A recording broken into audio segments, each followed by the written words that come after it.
You gotta give it some passion too, man. It's all right. There's something to live for. Directing actors is an extremely nuanced and formidable task. Okay, cut. And this is even more true when directing children. Alden, if you could start crawling on the floor and making some noise, that would be so beautiful. Coaxing the best out of a performer is one of a director's primary responsibilities. So when you get in there and fight with him, shake his legs around. It looks like he's killing you. And when it comes to directing a kid, this responsibility is loaded with additional considerations. Sells the drugs and you'll find out. Let's hear, in filmmakers' own words, how to direct kids. There's nothing in the world better for a director than to work with this raw talent of children. There's no affectations, and you have this wonderful opportunity to kind of pull the best out of these wonderful, fresh young minds. Booty trap. You know where this takes place? Yeah, Where? in a tunnel. Getting a great performance from a child is hard, but it's far from impossible. Often, a good director will utilize the qualities of being young and turn them into strengths, like their inexperience. I like working with kids because they don't have any preconceived ideas. They go with their instincts, but they don't have a lot of craft. So it's hard for them to do the thing over and over or hit the mark and do what they have to do. They're kind of free-form in a lot of ways, but you can work with them if they're open to working with you. You want them to have a strong head as well. When you create the right conditions for them and they know what they're doing, when they say a line, it's absolutely unadorned. It's just direct. It's simple. There's no other agenda. There's nothing else going on other than the line, other than the moment in the scene. Kids have that purity about it that we lose as we get older, and it gets complicated with careers, and you see too many films and you think of too many other actors and you're thinking too much about a line. It says nothing of this in the guidebook. The guidebook was written by a bunch of lazy, good-for-nothing Indian beggars. Oh. When rawness is the approach, casting is everything. Chloe Zhao explains how she cast Jacoby Jupe in Hamlet. He is brave enough and is to be completely present at all time. And his little body can handle whatever emotions come through and isn't afraid to just show you. And that's something you can't teach or train. And when you're working with children, that's what you want, because they already are like that, but some unfortunately were trained to think about what they should do too early. Of course, even if a child actor is perfect for the part, they'll likely need some direction, and communicating with a child actor can be different than communicating with an adult.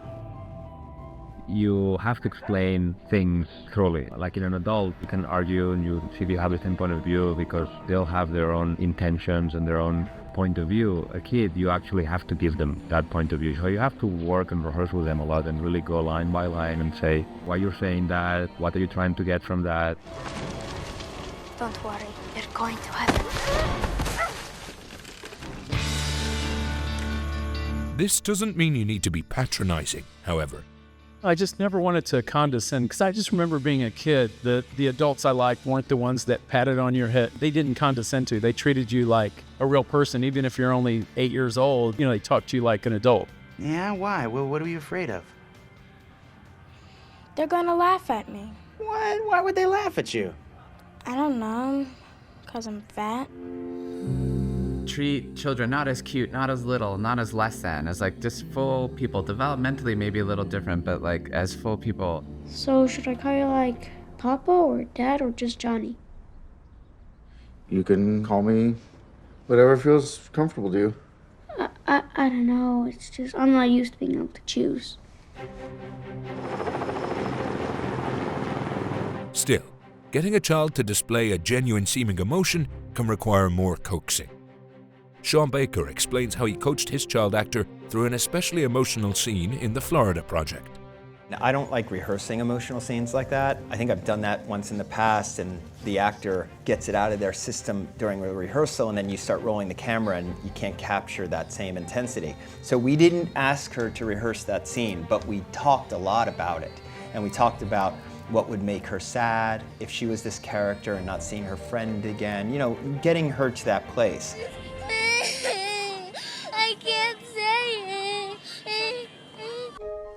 Alternatively, a director may rely on the adult actors in a scene to assist. When you're working with a child actor, the person in scene with that actor is often helping you direct their performance. It's hard. It just takes some getting used to. Some directors will opt for getting a child actor into the actual headspace of the character in a scene. Rob Reiner describes how he approached a difficult scene in Stand By Me. We had a dolly track set up where the dolly grips were pulling this camera along a dolly track, trying to keep up with them running like this. And it was hard. They would one after the other, And finally I said to them, I said, you two, I says, if you're not gonna be frightened, I said, these men are tired. They don't wanna push this camera anymore. They're tired, and they don't, and the reason I have to keep pushing it is because of you.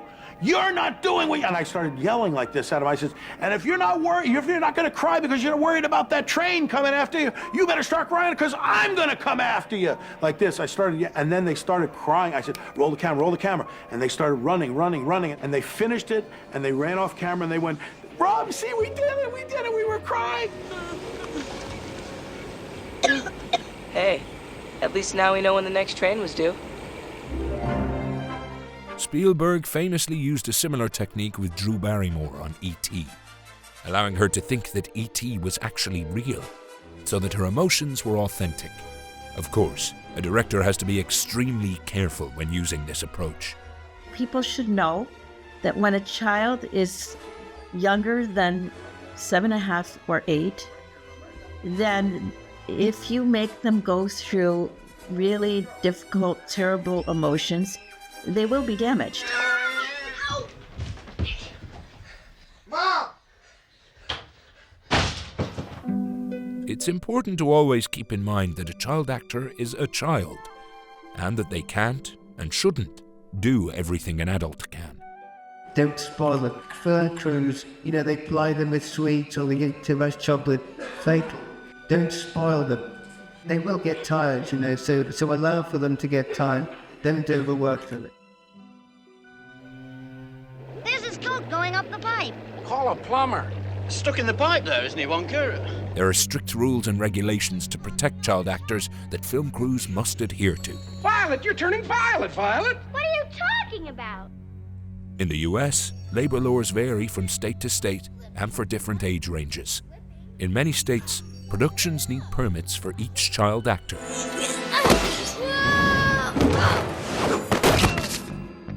In California, actors between the ages of 6 and 8 are allowed to be on set for 8 hours. But if it's during the school year, they can only work for 4 hours. If they are under 16, their parent or guardian must be within sight and sound. For more on the specific child entertainer labor laws in your specific state, you can visit the Department of Labor's website. In the end, working with a child actor requires patience. It takes a lot of time. It takes long takes of sometimes over an hour. It takes a very passionate crew. It takes an amazing cinematographer who's willing, you know, to go all the way and to hold his camera for over an hour, and a whole crew who's ready to just capture the right moment. وين ساكن يا زين؟ سجل رومي للأحداث. أنت موقوف تاريخ 15 حزيران عم بتنفذ صعوبة، عارف ليه؟ لأنه طعنت واحد ابن كلب بالسكين. Getting a great performance out of a child actor isn't so different from getting a great performance out of an adult. There's no one way to do it, and often it's lightning in a bottle. So, as a director, it's your job to create an environment where lightning can strike, where the child feels safe, supported, and valued. Oh, man, action, he jumps off and covers up. Oh, stop. What'd you do, see Commando 10 times? Do you have a shoot with a child actor coming up? Plan it out with Studio Binder's storyboarding and scheduling softwares, where you can create a shot list that works for you and the kid. And follow Ken Loach's advice. Make the shot very simple. Come on, Ben. Start making your noise. Until next time, remember, we're all children at heart. Roll around on the floor and make your noise, Alden. Here we go. Can you make your noise? Alden, if you could start crawling on the floor and making some noise, that would be so beautiful. Cry for me. Crawl on the floor and cry like a little baby. Can you do that, Alden? Can you cry out like a little baby for the film? It would be so beautiful. Crawl over there and crawl around and cry like a baby.